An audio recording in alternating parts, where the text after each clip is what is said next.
السلام عليكم ورحمة الله وبركاته. ازيكم عاملين ايه؟ معاكم عمرو وخلود. النهاردة لودي هتعمل لنا البيتزا من فوق البوتاجاز علشان احنا الفرن عندنا بايظ. فحبيت بس كده في الاول اطلع اسلم عليكم واقول لكم شكرا على كل الكومنتات اللي انتوا كتبتوها. شكرا لكل الناس برضو اللي انضمت للقناة. الحمد لله. الحقنة هتتاخد النهاردة وهبقى كويس. انا بس حبيت اطمنكم، وشكرا جدا لكل الناس اللي بعتت لي على الواتساب. اتفضلي يا استاذة. ازيكم عاملين ايه؟ طبعا احنا النهارده هنعمل بيتزا كده بطريقه سريعه وحلوه، ومن فوق البوتاجاز كده، بلا فرن بلا بتاع بقى. احنا مش هنقعد بقى نفتح الفرن ونقفل الفرن وكده، فهي طريقتها ما سهله هو جدا. الفرن بايظ، لو يعني موجود كنا انا بحاول فتحناه. اسهل عليهم، بسهل عليهم، بقنعهم باللي فوق البوتاجاز. بس هي والله طلعت حلوه جدا، مرضيه يعني، مش حاجه تقولوا ان هي لا معموله معكوكه يعني. بس فقلت بقى ادلعه كده بحاجه بيحبها، وفي نفس الوقت تكون سهله وسريعه عشان برضو ما اسيبوش لوحده كتير. فتعالوا بقى نشوف هنعمل ايه.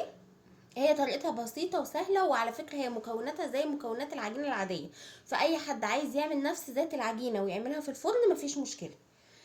بصوا بقى، أنا معايا هنا دقيق، ومعايا طبعا تبع الكمية اللي هتستخدموها، يعني دول كوبايتين دقيق، وهحط ظرف من الخميرة الفورية، وهحط رشة من الملح ومعلقة سكر صغيرة، ورشة من الزعتر، ومعلقة من البيكنج باودر.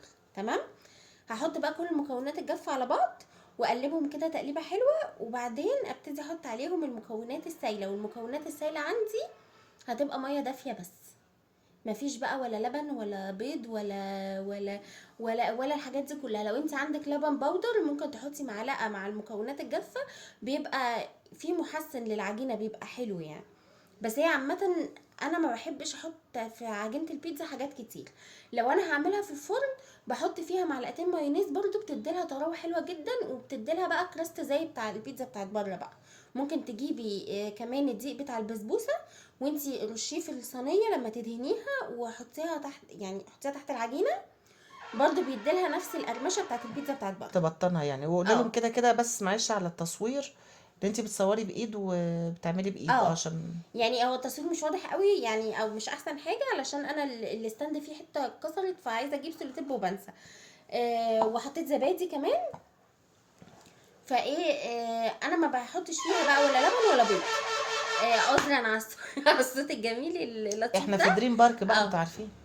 بس يعني الناس ايه بتحب كده تعمل لنا حبه حس يعني. بس بقلب بقى العجينه كويس قوي، الزبادي بالميه الدافيه بكله، بحاول ان انا اقلبها بالسباتولا الاول، علشان احاول ان انا الم العجينه، بدل ما ايه ما الدنيا تتوسخ قوي. بلمها كده بالسباتولا، وبعدين ابتدي ايه اعجنها بالعجينه بايديكي ب... بالعجينه ب... ايه؟ بايديا. ماشي. وعلى فكره، انا من وجهه نظري، ليكوا حريه التصرف ان انتوا تسمعوا وجهه نظري او لا.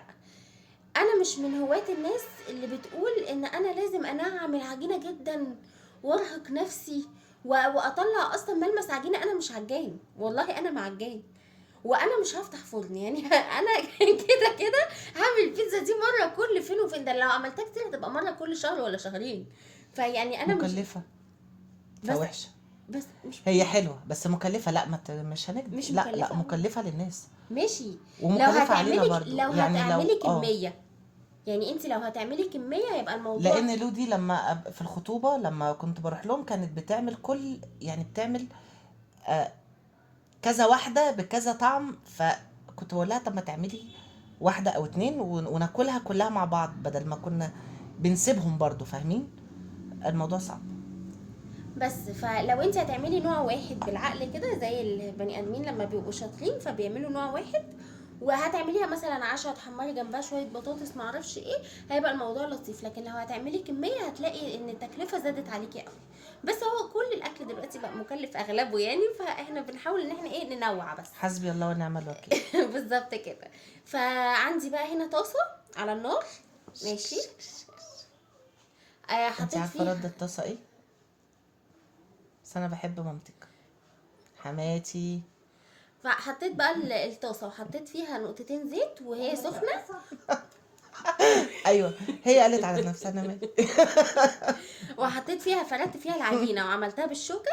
تمام. في بقى حل من بالشوكه دي الاتنين. علشان ما تقبش. علشان ما تخمرش مني. لما تخمر هتبقى عامله زي ما اكون عملت رغيف فينو كده، لكن احنا عايزين نعمل بيتزا. ماشي. يعني ممكن العجينه دي نستخدمها في حاجه تانية غير البيتزا؟ ممكن نستخدمها في حاجه تانية. لو انت مثلا عندك، انا بس بديكي افكار اهو، لو عشان انا شاطره ها. لو انت عندك دلوقتي عيد ميلاد وانت عايزه تعملي حاجه لاولادك تفرحيهم، او عايزه تعملي حاجه للانش بوكس، يا سلام، يعني كده عقبال ما اعمل اللانش بوكس معاكم بقى. ماشي. هتجيبي العجينه، ومش هتحطي بقى الزعتر بقى والحاجات دي خالص، هتحطي السكر ورشه الملح بس. ممكن تعملي بيها ميني ساندوتش وميني كايزر، وممكن تعملي بيها ميني بيتزا، وممكن تعملي بيها حاجات كتيره قوي، هنبقى أي نعملها ميني. مع بعض في افكار تانية. اي ماشي. ميني موجوده هنعملها بيها. حطيتها بقى كده. في حل من الاتنين، انا هعمل واحده وواحده. في واحده انا هقلبها الناحيه التانية واخلي الوش المستوي ده اللي احط عليه التوبنج بتاع البيتزا.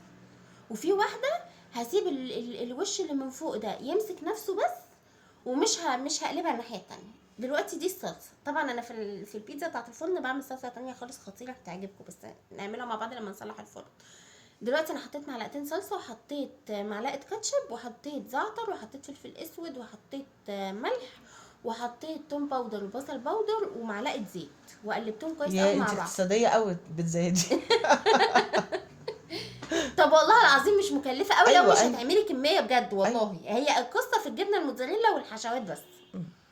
فقلبتهم كده مع بعض، وهبتدي ان انا ايه افردهم على بس البيتزا. ما تبلاش عندنا عشان بس بحبها. هي تتحب بصراحه. فهقلبهم كده مع بعض، وبعدين ايه احطهم على البيتزا.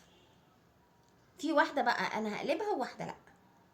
واللي انت مش هتقلبيها هتغطي الطاسه ولا لا؟ في الحالتين اللي انا لما احط التوبنج بتاع البيتزا لازم اغطيها بغطا محكم على حجم الطاسه علشان الجبنه تسيح. والنار بتبقى عاليه ولا لا؟ لا، متوسطه.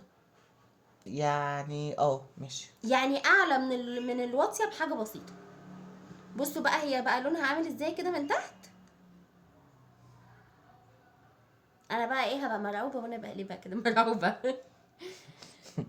بس دي اللي قلبتها دي كده. انا البيتزا عندي استوت من تحت وهتستوي، يعني استوت من الوشين. خلاص بقى كده هبتدي ان انا احط التوبنج عليها.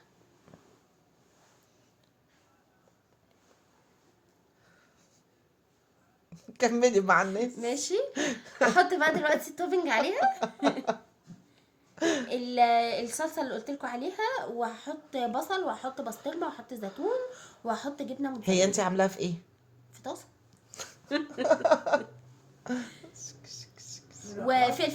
وفلفل حراق لو عايزين، بس الفلفل الحراق بقى شوفوا سكينه حاميه صغننه كده وقطعوه رفيع علشان ما يبقاش ويتشال منه البذر بيبقى الطف للبيتزا، ماشي. ما بتبقاش.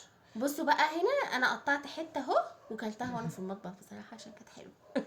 بس والفيديو خلص معانا على كده، ويا رب الفيديو يكون عجبكم، وميرسي جدا يا لودي. جربوها بقى بنفس الطريقه دي، وقولوا لي ايه رايكم، واكتبوا لنا كومنت حلو كده. ادعوا لعمرو بس ما تعملوش حاجه تانية. لا، يعملوا لايك وشير ويقولوا لك شكرا يا لودي على البيتزا. ما يدعوليش مش مشكله، لا هما لا، دعوا لي ادعوا له كتير. ادعوا له ادعوا له.